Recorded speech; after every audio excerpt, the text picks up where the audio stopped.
Live from the Amon Carter Memorial Building, this is Sunset News, Channel 13 at 7.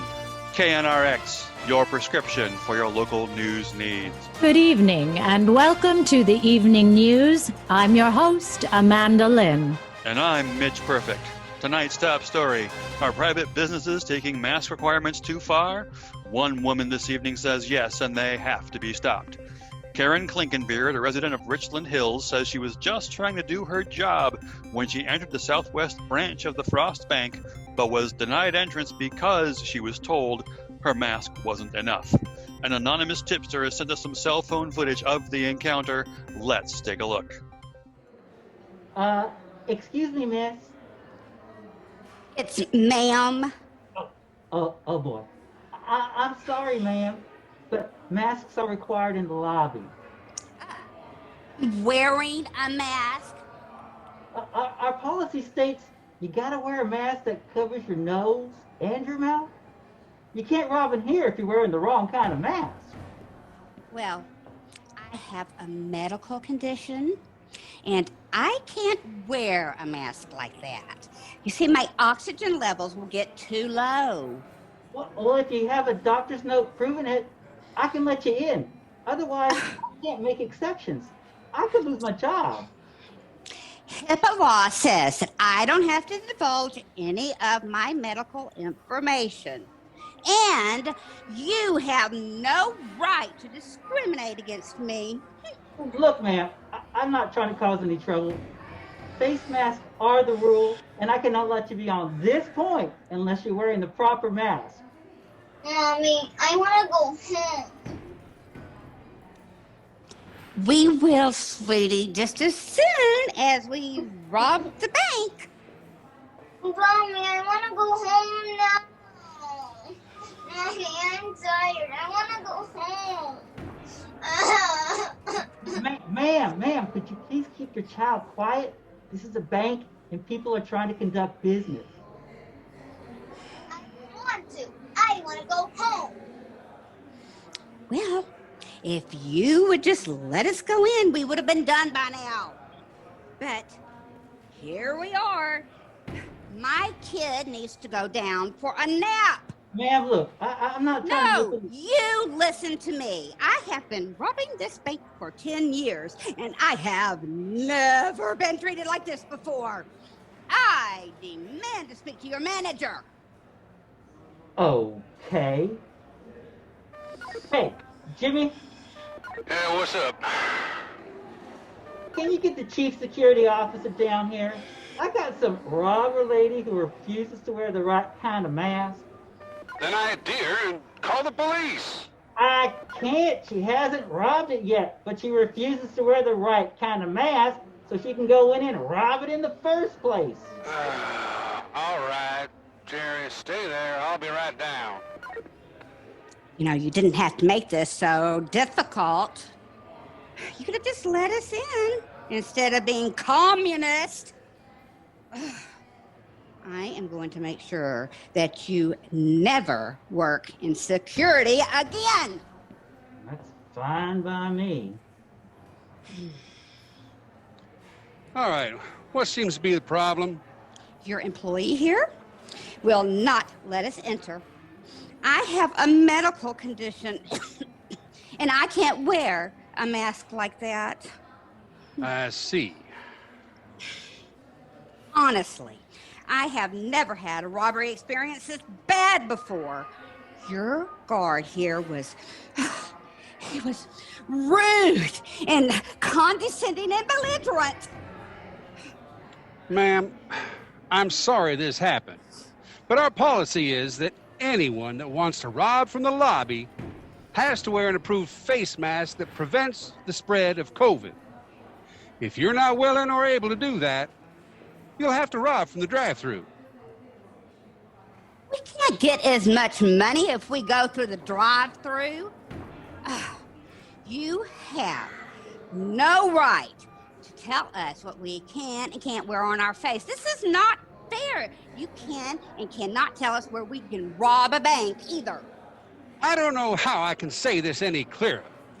If you want us to let you in to rob this bank, you need masks. both you and your child. Otherwise, you can take your getaway car and go rob some other bank. It's that simple. Well, you know what? I think I will. That's exactly what I'm going to do. I'm going to go rob elsewhere. And I'll make sure to let every one of my little robber friends in my Facebook group know that this is the worst bank to rob in the Tri-County area. You guys are just horrible masked Nazis. Man, please calm down. Hey! Don't touch me. Do not come near me. You have no right to be in my personal space. All right. Look, lady, if you don't calm down, I'm going to call the police. You're causing a disturbance. Fine. We'll leave. But you know you're using your power to abuse other people. I have a family to feed and clothe, you know. I will be reporting you to the corporate office and BBB. Have a nice rest of your day, miss. Ma'am! And there you have it.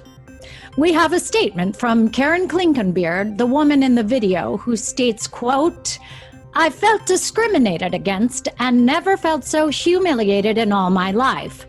I am a single mother, self-employed, and going through financial difficulty due to the current economic climate. Places are getting harder to rob, which means that robber mommies like me have to work even harder just to stay afloat. The security guard knew he was impeding my ability to work and earn money, and it's despicable that he'd try and shut down a hardworking citizen like that. I hope he doesn't have the chance to treat other robbers the same way in the future."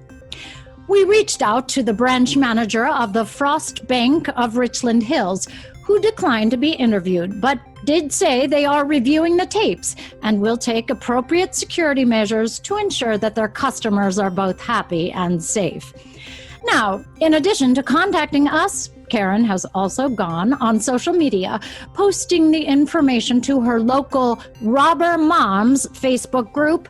But based on the comments, the community seems rather divided on Karen's actions, with one commentator saying, "So sorry to hear. I hope that guard loses his job.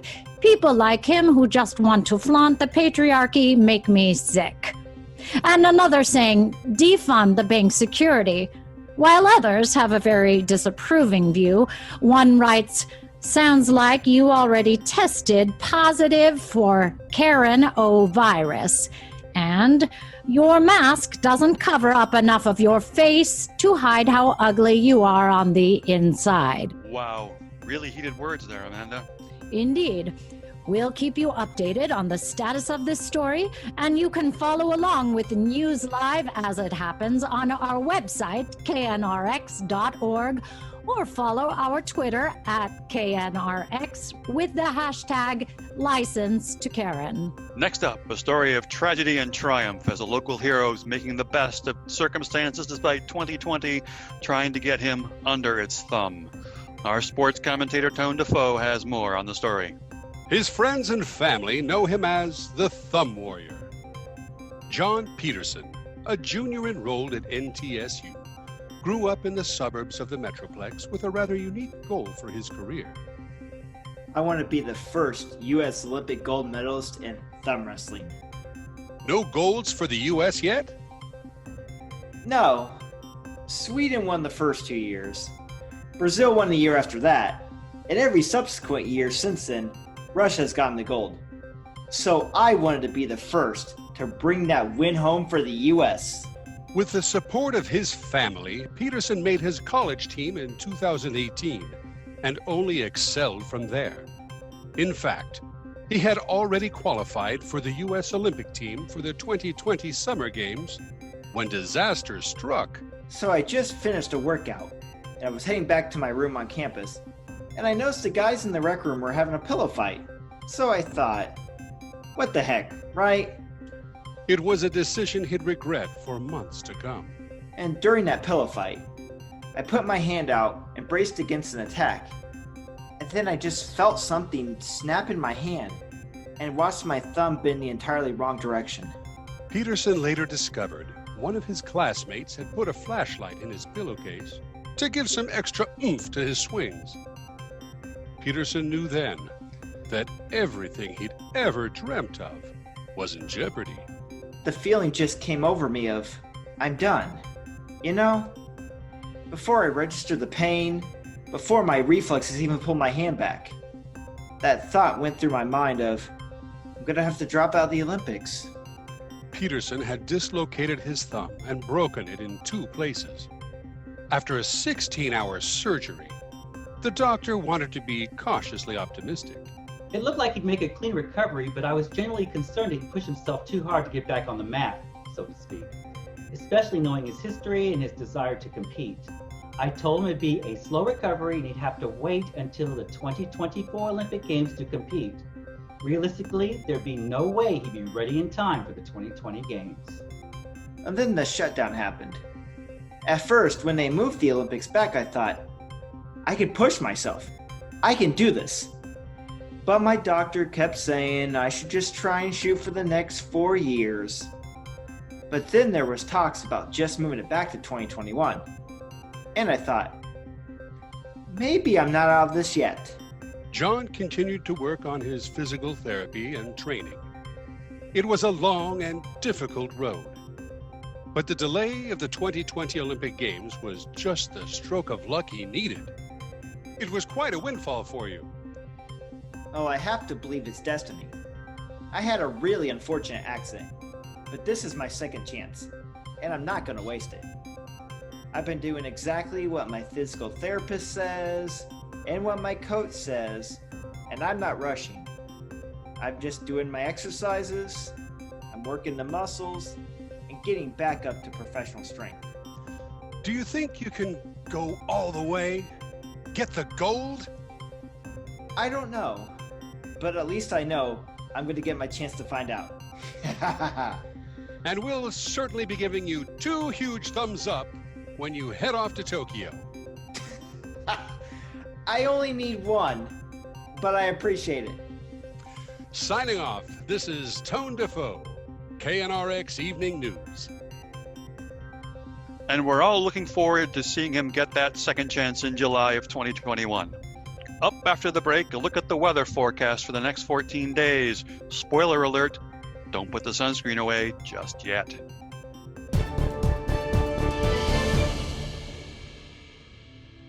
You're stuck at home, watching TV, trying to take your mind off of this pandemic. But we're every commercial running right now, from every company, reminding you that COVID-19 is still out there, and rubbing it in your face that we are a part, but you're not special, because we're all doing it. And we're using a soothing voice and showing you images of nature that you can't visit, images of other people who you can't hang out with, images of our own employees looking expressionlessly into the camera and not doing their jobs, but are somehow around other employees wearing masks and gloves. And now you're wondering, how did they even film this commercial? It's topical, so they must have filmed it after social distancing, but you know they had at least 20 people on set, so they were in violation. And why are they allowed to work with people when all you have is alcohol and TV to keep you company? Ah!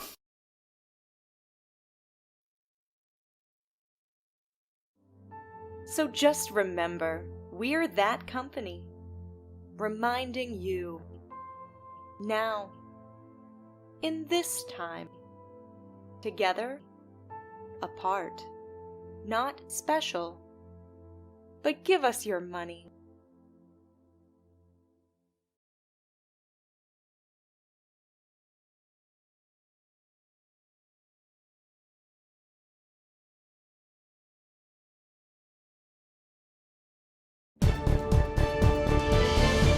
And welcome back. The weather tonight, but first we need to make a clarification on a news story we covered 2 nights ago. Our segment on the sighting of the mythical goat man in Argyle, Texas was not, in fact, an apparition. Additional photos of the event show the figure in black near the infamous bridge was not a phantom at all, but was a tall woman in a fur coat. With that cleared up, let's take a look at the weather forecast with our weatherman, Otto Toon. Otto, what do we have coming up? I'll tell you what we got coming up, Mitch. It's gonna be hot. Tonight's forecast is going to be hot with the temperatures in the stupid hot and nighttime temperatures of why is it still this dang hot? Tomorrow's gonna be more of the same, hot and humid with a 40% chance of heat stroke. You know why? Because it's August and it's Texas. You want to talk about non-essential workers there, Mitch? I don't think in the history of mankind, since we have learned to walk upright, that there has been a more non-essential worker than a Texas weatherman in the month of August. It's hot. It's always been hot. It's always going to be hot. The only difference every year is the name of the tropical storm that decimates Florida and gives us 2 whole days of 80-degree temperatures. You know what? Why do you even need me here? Why am I here? I don't even see the point anymore. You know what? I quit!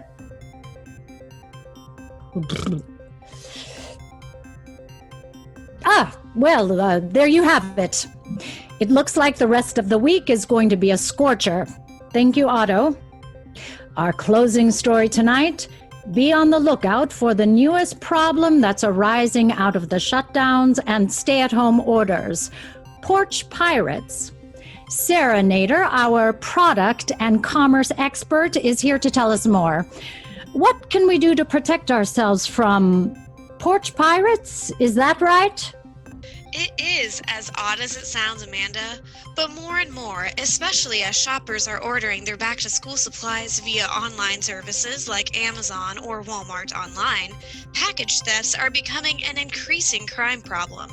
We've been sent countless security videos and photos of these porch pirates that roam neighborhoods just looking for easy packages to plunder. It's as easy as walking up and walking away. Hundreds of households are reporting stolen goods from their very yards, porches, and stoops. Watch in the video how easily the pirates come and are gone. The worst part? Police say they're getting smarter and better at what they do. We've noticed with increased security measures that the Porch Pirates are actually banding together and making organized efforts. They've got inside men at Amazon and FedEx that know when the shipments will happen and are waiting for the drop-off. And then, so wiggity swooty, they make off with the booty. Booty. Officer Willoughby of the Tarrant County Police Department also says that despite security measures some homeowners are taking, the porch pirates have found ways to work around. Notice in the video below how the pirates tag team. One distracts the dog with treats, while the other swipes the package. They're even bold enough to steal in broad daylight. While most of these scallywags would rather avoid capture, Officer Willoughby says that safety should always be the first priority when dealing with these kinds of situations. We want everyone to be safe, even if it means losing a few dollars. If you happen upon these pirates in the act, we do not encourage you to be like the woman in this video. Please do not engage, confront, or yell at them. This woman was lucky enough to scare off the thief, but if he were with accomplices, like many of these pirates are, things could have ended much worse. Our best advice to keep you and your packages safe is to make a signature required for delivery or pick up your packages at the nearest FedEx, UPS, or USPS location. Great advice for keeping those pirates at bay. Thanks for the advice, Sarah. And that is about all we have time for tonight. Stay tuned for another brand new episode of NCIS Las Colinas right after this. God bless and have a good night.